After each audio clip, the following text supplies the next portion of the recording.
cho MOU ngày nay rồi viên dạ con xoay dần ti chỉ mùi nâng Eurofin nắng cứ cô bầm non thúng đầm bay chui phồng răng ca nòm chanh xoay dần ti từ dạ cô Moroccoประเทศมาเลเซียcô Morocco rồi dạ cô Morocco cứ chi ประเทศ muối ដែលបើទល់ពេលនេះឥឡូវហ្នឹងគាត់នាំចូលស្វ័យចន្ទីកែច្នៃសម្រាប់ហ្នឹងច្រើនជាងគេបង្អស់លើពិភពលោក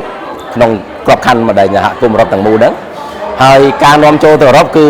មានការតាំងតែងខ្លាំងទី1តាក់ទងជាមួយនឹងគុណភាពស្វាយចន្ទីខ្លួនឯងនឹងផងហើយទី2តាក់ទងជាមួយនឹងសុវត្ថិភាពចំណីអាហារហើយនឹងទី3គឺយើងតាក់ទងជាមួយនឹងការដែលយើងត្រូវផ្ដល់ឲ្យគាត់ជាប្រចាំ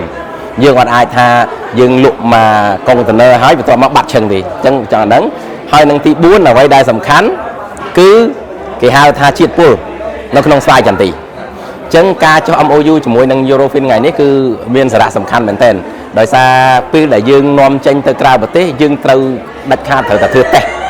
ជាតិពុលនៅក្នុងស្វាយចន្ទីហ្នឹងឲ្យបាននៅពេលដែលយើងនាំចេញទៅគាត់ជួនអីជាតិពុលហ្នឹងត្រូវបាន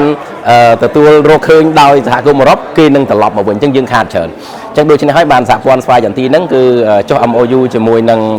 Eurofin ហ្នឹងដើម្បីសុំគាត់ថាធ្វើយ៉ាងណាជួយធ្វើតេស្តតាក់ទងជាមួយនឹងស្វាយចន្ទីហ្នឹងឲ្យទៅក្រុមហ៊ុនដែលកែច្នៃស្វាយចន្ទីអស់នៅស្រុកខ្មែរហ្នឹងមុននឹងការនាំចេញឧទាហរណ៍ថាខ្ញុំឧទាហរណ៍លើកទី1តាក់ទងជាមួយនឹងសារធាតុចិញ្ចឹមអញ្ចឹងសារធាតុចិញ្ចឹម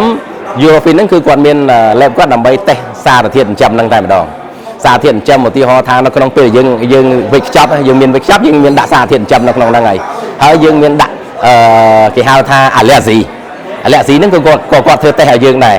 ហើយអមថាយើងលាយជាមួយនឹងសារធាតុអីផ្សេងទៀតចូលលាយមួយស្ករលាយមួយម្រេចលាយមួយអំបិលអីក៏គាត់ធ្វើតេស្តអាហ្នឹងដែរអញ្ចឹងអាការធ្វើតេស្តហ្នឹងសំខាន់ណាស់នៅពេលដែលយើងសម្រាប់ចិត្តលក់នំបាយយើងនឹងចង់បានប៉ុណ្ណឹងអញ្ចឹងគឺយើងត្រូវតែធ្វើ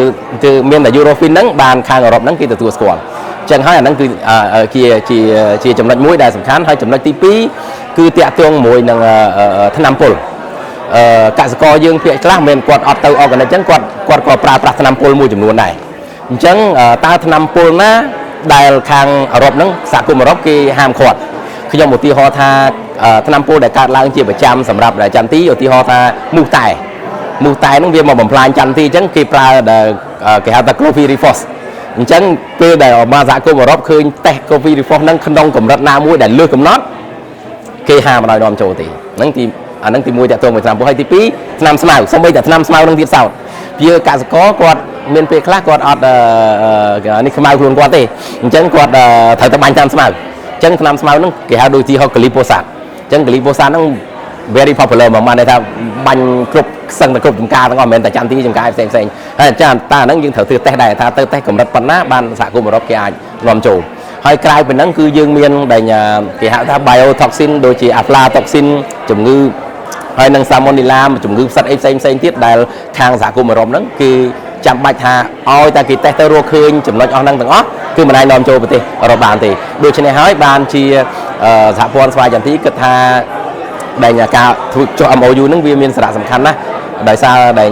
ក្រុមហ៊ុនទាំងអស់ហ្នឹងគាត់អត់បានស្គាល់ថាតើក្រុមហ៊ុនណាដែលគាត់យកទៅធ្វើតេស្តទៅអា result ដែលគាត់បានមកពិតប្រាកដហើយត្រូវបានទទួលស្គាល់ដោយទីផ្សារនៅសហគមន៍អឺរ៉ុបដូច្នេះហើយខ្ញុំគិតថាការចុះ MOU ថ្ងៃនេះសង្ឃឹមថានឹងពង្រឹងឲ្យមានការកែច្នៃហើយនាំចេញទៅសហគមន៍អឺរ៉ុបឲ្យបានរលូនដោយគ្មានការប៉ះពាល់អីទៅលើ